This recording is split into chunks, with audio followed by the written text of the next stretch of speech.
Our scripture reading this evening comes from the book of Genesis. Continue our study through that book. There's much more we could say about Genesis chapter 3. Spent some time there. So after considering a few more things we might meditate on that, I determined it's probably time to move forward to the story of Cain and Abel. Unfortunately, not a much happier story, but nevertheless, a revelation of our life as God's people in this world. So we'll be looking at Genesis chapter 4 this evening. We'll read together verses 1 to 17.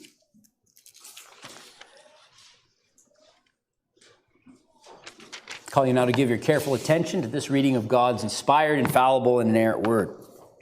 Now Adam knew Eve, his wife, and she conceived and bore Cain, saying, I have gotten a man with the help of the Lord. And again she bore his brother Abel. Now Abel was a keeper of sheep, and Cain a worker of the ground. In the course of time, Cain brought to the Lord an offering of the fruit of the ground. And Abel also brought of the firstborn of his flock and of their fat portions. And the Lord had regard for Abel and his offering, but for Cain and his offering he had no regard. So Cain was very angry, and his face fell. The Lord said to Cain, why are you angry? Why has your face fallen? If you do well, will you not be accepted? If you do not do well, sin is crouching at the door. Its desire is for you, but you must rule over it. Cain spoke to Abel, his brother, and when they were in the field, Cain rose up against his brother Abel and killed him.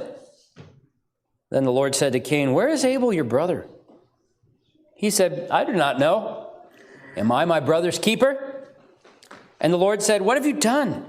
The voice of your brother's blood is crying to me from the ground, and now you are cursed.